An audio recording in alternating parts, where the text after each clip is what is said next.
Ij'al didinika gilafan kagilafis suhuf wa huwa ma yasunuhu anid danas. Jadikanlah, bikinlah, buatlah sampul. Gilaf itu sampul bagi agamamu, dari agama kita. Hadirin rahimakumullah, kita masuk ke makalah 35.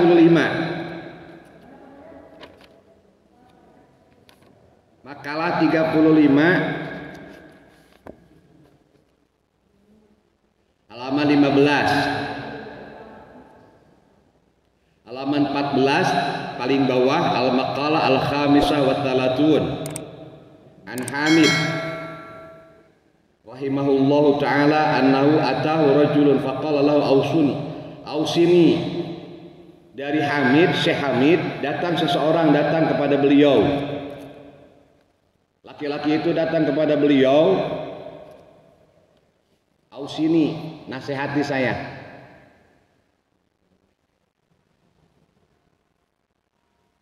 Kata beliau, faqala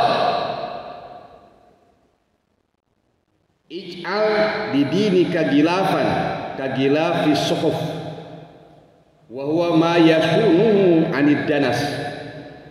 Jadikanlah, bikinlah, buatlah sampul. Gilaf itu sampul bagi agamamu. Dari agama kita teh mesti dipakai sampul. Kalau kita ingat gak bu waktu SD ya, buat cucu-cucu kita beli buku tulis, terus pakai sampul warna coklat, ada nama, kelas ya, kemudian pakai plastik. Ingat gak ya? Masih gak sampai sekarang? Masih ya? Masih. Kenapa itu agama mesti pakai sampul, pakai plastik, supaya terlepas dari kotor. Kalau terkena air kopi atau air teh itu bukunya tidak rusak. Nah itu agama kita juga bisa rusak, kecuali kalau kita pakai sampul. Apa itu sampul agama? Yang pertama, tarkul kalami illa ma la budda minhu, meninggalkan ucapan pembicaraan yang penting-penting sajalah kalau ngomong gitu. Enggak semua diomongin. Ibu naik angkot nomor 01 dari Pasar Jumat, ketika lihat toko baru, wah di situ loh make upnya murah-murah. Terus lihat toko AA, nah di sini nih tempat beli alat tulis. Terus lihat Bu Cherry, ayo diomongkeun. Aya weh pameget ganteng, kasetnya teu ayo diomongkeun weh.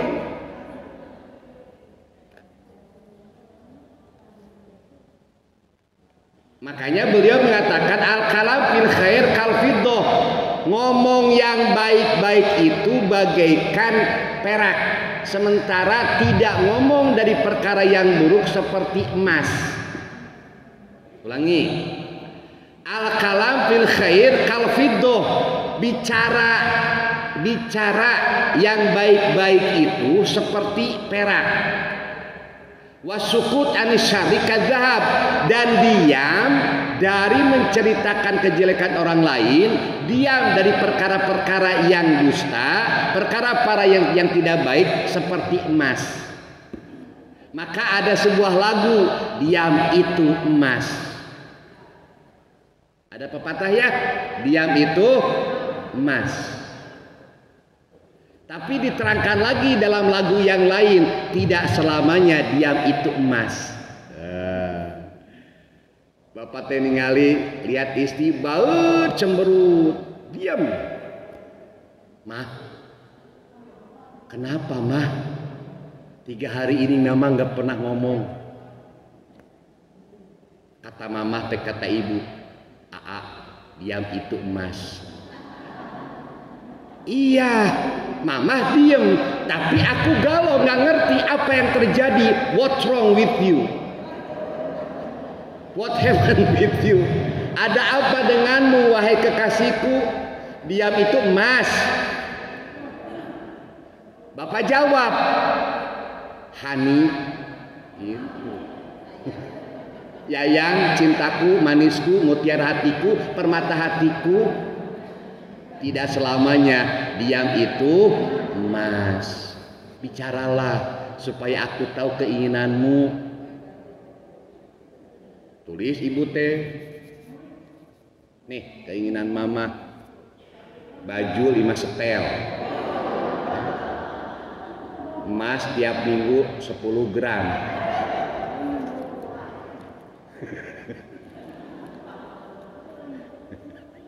Boleh bu minta ke suami boleh? Boleh, siapa yang melarang? Silakan ibu bikin proposal ke suamimu. Pak, nih kebutuhan mama tiap bulan. Make up 5 juta. Hah, siap. Cek si suami teges mah paehan aa.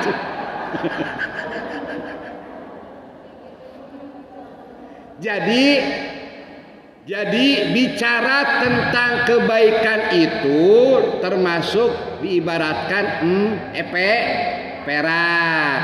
Sementara tidak berbicara atau diam dari perkara yang batil itu namanya emas. Ada teman datang, Bu Haji, waktu gak? Ada waktu nggak? Ada waktu luang? Ada. Gini, bentar. Tahu nggak kejadian di RT kita? Nah, udah nggak bener. Emang kenapa? Ya, Mbak mah ketinggalan zaman. Lu ngomongin RT, RW diomongin. Ada yang begitu? Satu, bahwa sampulnya agama itu tidak bicara apa-apa kecuali yang perlu saja lah sudah. Yang kedua, ada 3 nih sampulnya ya. Yang kedua, tarkud dunya illa ma la budda minhu, meninggalkan dunia kecuali yang perlu-perlu saja.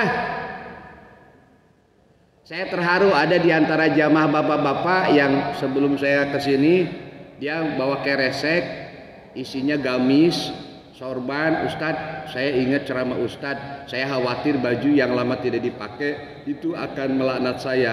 Dia kasihkan ke saya untuk dikasihkan ke anak-anak santri.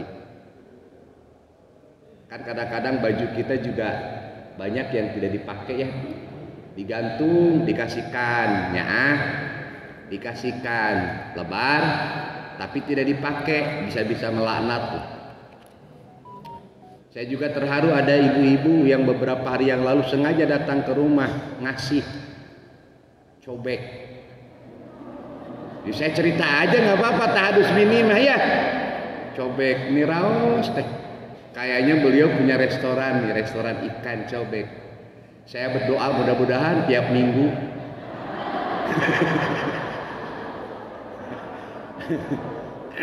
Apa salah? Ibu mah iri wae aing mah. Kunaon sih iri wae?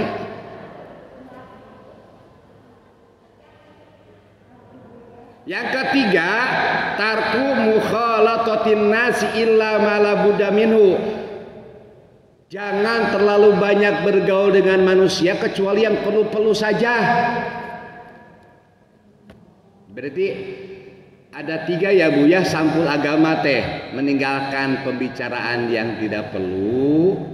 Yang kedua, meninggalkan dunia, jangan berlebihan, yang perlu-perlu saja. Yang ketiga, hati-hati dalam bergaul, tidak semua orang mesti kita gauli. Kata Imam Syafi'i, jika engkau mendapatkan seseorang yang mengingatkan kita kepada Allah, mengingatkan kita kepada akhirat, pegang dia erat-erat. Jadi kalau ketemu dia teh ingat sama Allah, ingat ke masjid, ingat maut, ingat ibadah, pegang dia, mahal. Tapi kalau punya teman yang bawaannya ngan dunia omongkeun teh. Dunia, keburukan orang lain, maaf, jangan terlalu dekat sama dia, bahaya. Kalau bapak ibu saya berteman dengan tukang minyak wangi, kalaupun saya tidak jadi tukang minyak wangi, minimal harumnya minyak wangi saya dapat, bener nggak? Kira-kira ibu sama bapak lihat saya ingat apa? Mudah-mudahan ingat ngaji ya. Asal ingat lihat Ustaz Dadan, ingat pengajian, kan bagus ya. Jangan kalau lihat Ustaz Dadan kok ingat Caipongan, wah jelek berarti saya. Tolong coret nama saya di Masjid Agung. Lihat Ustaz Dadan tuh jadi ingat Caipongan, wah saya nggak benar dong. Ah rarasaan saya mah nggak pernah Caipongan saya mah. Oke, yang pertama dulu ya Bu, kalam. Hati-hati dengan ini nih. Ini hati-hati, banyak orang masuk neraka gara-gara ini. Ada sebuah lagu, memang lidah tak bertulang. Perang dunia pertama itu Bu gara-garanya mulut. Suami istri bisa pecah gara-gara mulut. Makanya ada sebuah mahfuzat, sebuah peribahasa Arab yang bagus banget. Al-kalamu yang fudu malatan fudul ibar. Kata-kata itu bisa menembus apa yang tidak bisa ditembus oleh jarum. Jarum Bu nggak bisa nembus ke hati, tapi kata-kata bisa nembus ke hati. Hati-hati dengan ucapan. Ada yang mau bawa motor nih, ada yang nyerempet, kuya. Kenapa mesti keluar kata-kata kuya? Refleks ya.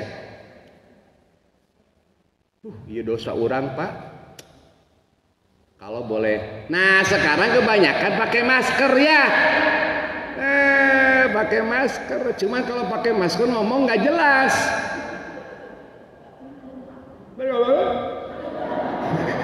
Nah nggak jelas Bu kalau pakai masker. Ya, tuh kan tepat jelas. Ngap ongko deh.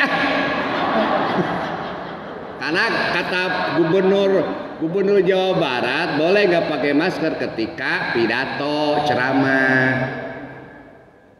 Dan bahaya kalau bapak-bapak ibu-ibu jogging lari pagi di situ bulet 7 putaran pakai masker. Nanti kehilangan napas ya, nanti boro-boro jadi sehat malah jadi maut. Hari ibu tidur pakai masker. Hah?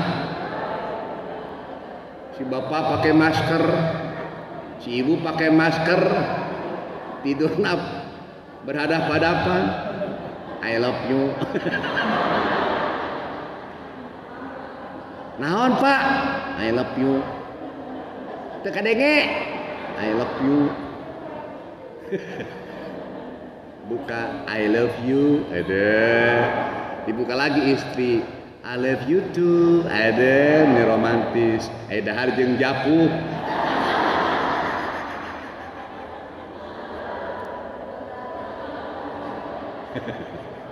Dahar jeung japu jeung peuteuy jeung dengklang. Nggak apa-apa, nggak apa-apa. Ya boy ya jangan pakai masker lah kalau tidur sama ayah sama suami masa pakai masker.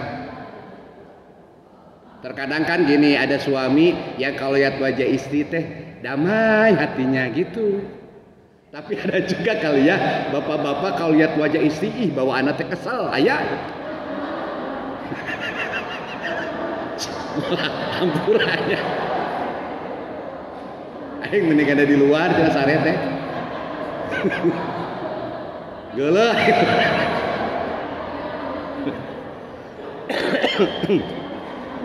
Ibu-ibu kalau lihat wajah suami damai nggak? Damai nggak? Ini kayaknya kelihatan suaranya penuh kepalsuan ya. Ibu lihat. Ibu pulang ke rumah lihat wajah suami damai nggak? Damai, ya geus. Damai, geus lah. Bapak, jujur Pak ini maci loh Pak. Bapak lihat wajah istri damai nggak?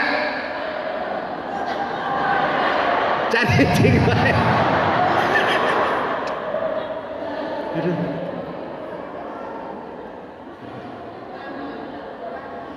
Ya tertawa begini mudah-mudahan jadi sehat ya.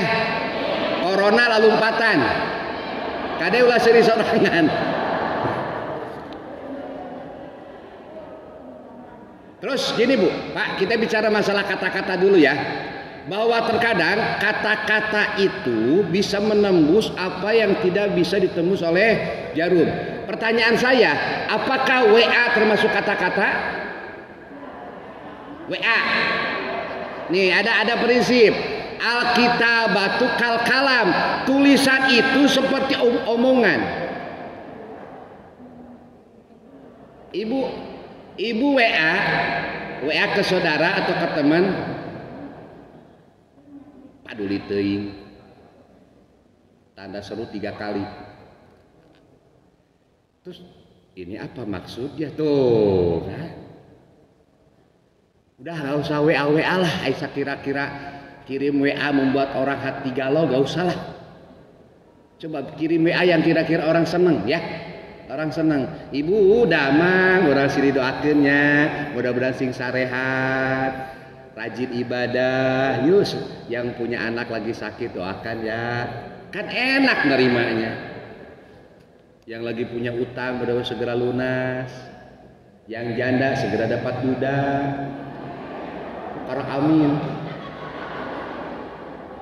Yang duda segera dapat gadis. Jadi hati-hati dengan WA. Ada di antara kita mungkin yang tidak tahu etika, kadang-kadang WA-nya ceritain apa gitu yang ada hubungan.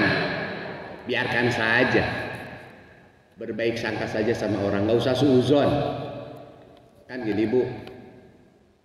Ada bus, ada ibu-ibu pakai pakaiannya kayaknya orang terpelajar lah, pakaiannya rapi, cantik banget. Bus itu berhenti, datang ibu-ibu tukang sayuran mau bakul 3, duduk di samping ibu-ibu tadi. Wah, si bakul yang satu kena si ibu yang tadi, bakul yang satu dibawa, bakul yang satu dipegang. Wah pokoknya ribet. Sampai ngomong sumpah serapah. Aduh capek mah. Ya Allah panas. Si ibu yang tadi diam aja. Dicolek sama temennya. Bu, ibu kenapa diam aja? Si ibu tadi kan pika sebelen. Duduk tanpa permisi. Nyimpen bakul di depan ibu. Gegeber tanpa minta izin. Ngomongnya gak teratur. Menyakiti perasaan. Kata si ibu itu bilang begini, biarkan saja, terminal sebentar lagi kok. Kita nggak usah dihiraukan oleh perkara-perkara kecil. Kita sama-sama sedang menuju akhirat, Bu. Betul? Kita semua akan mati, akan menuju ke kuburan. Banyak di tengah-tengah perjalanan itu ada WA, ada omongan orang yang membuat kita hati galau. Jangan dipedulikan, biarkan saja. Paham gak Bu? Kenapa kita disibukkan oleh perkara-perkara kecil yang tidak perlu? Bapak pasang neon, caang teuing kata si ibu teh. Apa? Irit atuh. Eta teh 34 watt teh iri apa? Boros, cing ganti ku 2 watt. Si bapak tatu bapan, mama nemen-nemen teuing 2 watt. Atau mual katempo sama aja dengan tidak pakai lampu. Pan mata papa teh sudah tidak jelas. Ini kan 34 itu boros ke listrik. Jadi akhirnya dodar sesuatu yang tidak perlu. Bener gak? Akhirnya nama sama bapak dipanggil mana sekalian. Kuek ya. Pan ibu teh rubuh rampang. Ke kamar.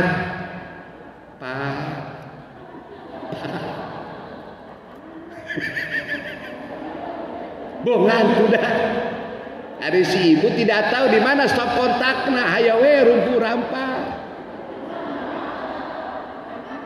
Ieu naon anu buleut. Teas. Dicekelat teh buleut teas. Pas ditempo teh jempol. Oh, jempol.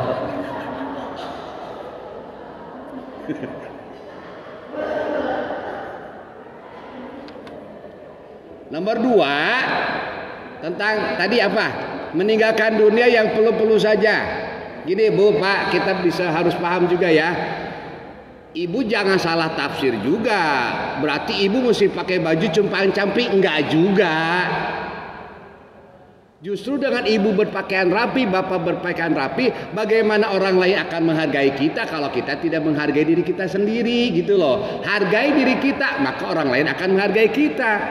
Ibu pakai pakaian rapi, sedikit mahal nggak apa-apa. Emang kenapa? Allah itu indah, mencintai keindahan. Innallaha jamil yuhibbul jamal. Allah itu indah, mencintai keindahan. Masjid ini indah enggak? Indah, dan Allah mencintai keindahan. Imam suaranya indah, adzan.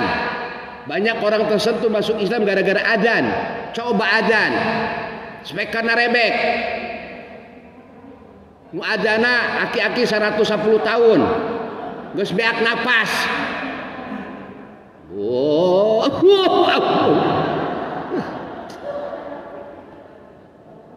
Coba kalau anak muda, aduh, suara lantang indah, orang pasti tersentuh lah dengan adzan, sound system bagus, pasti banyak yang tersentuh kok. Terus imamnya juga buat makhrajnya bagus, suaranya indah, orang tambah khusyuk meskipun nggak ngerti.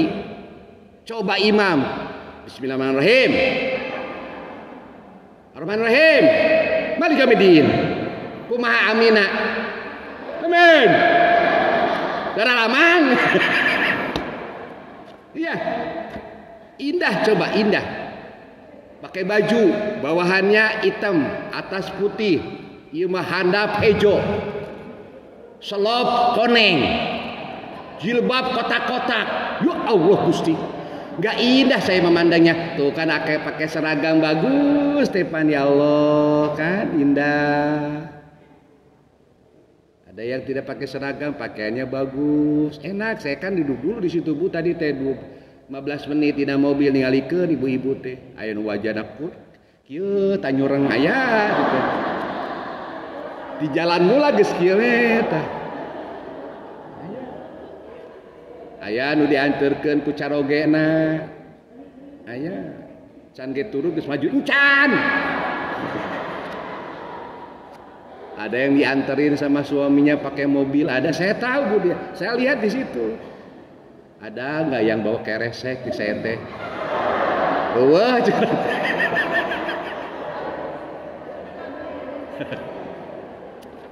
yang terakhir tadi, jangan bergaul dengan manusia kecuali yang perlu-perlu saja. Ibu punya masalah, tidak seharusnya curhat kepada setiap orang, ya. Nggak usah curhat kepada setiap orang. Jangan-jangan rahasia kita malah disebarkan sama dia. Hati-hati loh, cari teman. Kemarin saya kedatangan tamu, suami istri. Suaminya 60 tahun, istrinya 55 tahun. Mereka datang ke saya, Ustadz, kami mau pisah. Istrinya tetap minta pisah. Lah kenapa Pak, Bu? Usia udah segini mau pisah. Kalau mau pisah kenapa nggak sejak kemarin-kemarin aja? Jadi si suaminya teh kerja di Jakarta, istrinya di Bandung, punya usaha di Purwakarta. Terus teman-temannya teh 3 orang janda semua. Terus ada 1 teman laki-laki yang bukan mahram juga ikut kerja. Akhirnya gara-gara berpisah dengan suami, ya begitulah. Hati-hati. Su'ul khuluqi yu'di. Akhlak yang jelek itu akan menular. Ibu biasa ketemu sama orang yang suka gosip, ketularan nanti ngegosip terus. Kalau ibu banyak bergaul sama orang yang ahli zikir, nanti kebawa zikir terus. Hati-hati bergaul dengan manusia. Pandai-pandailah memilih sahabat. Terakhir,